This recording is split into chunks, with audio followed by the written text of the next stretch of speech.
Assalamualaikum warahmatullahi wabarakatuh. Perkenalkan, nama saya Kholida Rahmi dengan NIM 1905106011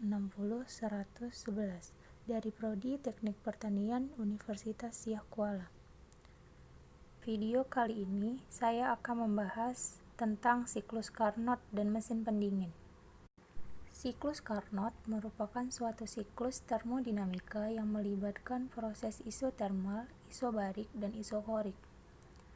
Mesin Carnot adalah mesin kalor hipotesis yang berpotensi dalam suatu siklus reversibel yang disebut siklus Carnot. Model dasar mesin ini dirancang oleh Nicolas Léonard Sadi Carnot, seorang insinyur militer Prancis pada tahun 1824. Tahapan siklus Carnot terdiri atas 4 proses. Proses A ke B adalah pemuaian isotermal. Pada suhu T1, pada proses ini sistem menyerap kalor Q1 dari reservoir bersuhu tinggi T1 dan melakukan usaha WAB. Proses BC adalah pemuaian adiabatik. Selama proses ini berlangsung, suhu sistem turun dari T1 menjadi T2 sambil melakukan usaha WBC. Proses CD adalah pemempatan isotermal pada suhu T2. Pada proses ini, sistem menerima usaha WCD dan melepas kalor Q2 ke reservoir bersuhu rendah T2.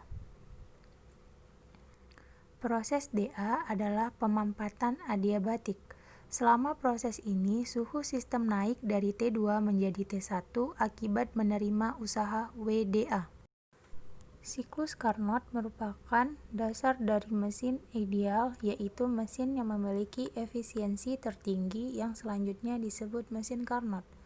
Selama proses siklus Carnot, sistem menerima kalor Q1 dari reservoir bersuhu tinggi T1 dan melepas kalor ke Q2 ke reservoir bersuhu rendah T2. Maka, usaha yang dilakukan oleh sistem menurut hukum satu termodinamika adalah Q sama dengan delta U ditambah W, Q kurang Q2 sama dengan 0 ditambah W. W sama dengan Q1 dikurang Q2. Pada efisiensi mesin ditentukan dari perbandingan usaha yang dilakukan terhadap kalor masukan yang diberikan, yang dapat dituliskan sebagai berikut. Eta sama dengan W per Q1 dikali 100% sama dengan Q1 dikurang Q2 per Q1 dikali 100% sama dengan 1 dikurang Q2 per Q1 dikali 100%. Untuk siklus Carnot berlaku hubungan Q2 per Q1 sama dengan T2 per T1. Sehingga eta sama dengan 1 dikurang T2 per T1 dikali 100%. Berdasarkan persamaan di atas, terlihat efisiensi mesin kalor Carnot hanya tergantung pada suhu kedua tandon atau reservoir. Untuk dapat efisiensi sebesar 100%, suhu tandon T2 harus sama dengan 0 K. Mesin pendingin merupakan mesin kalor yang bekerja secara terbalik.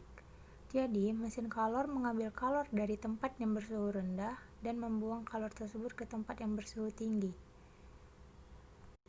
Sesuai dengan pernyataan Clausius pada hukum termodinamika kedua, yaitu tidak mungkin ada mesin pendingin yang bekerja dalam suatu siklus yang dapat memindahkan kalor dari tempat bersuhu rendah menuju tempat bersuhu tinggi tanpa disertai dengan usaha, atau hukum kedua termodinamika.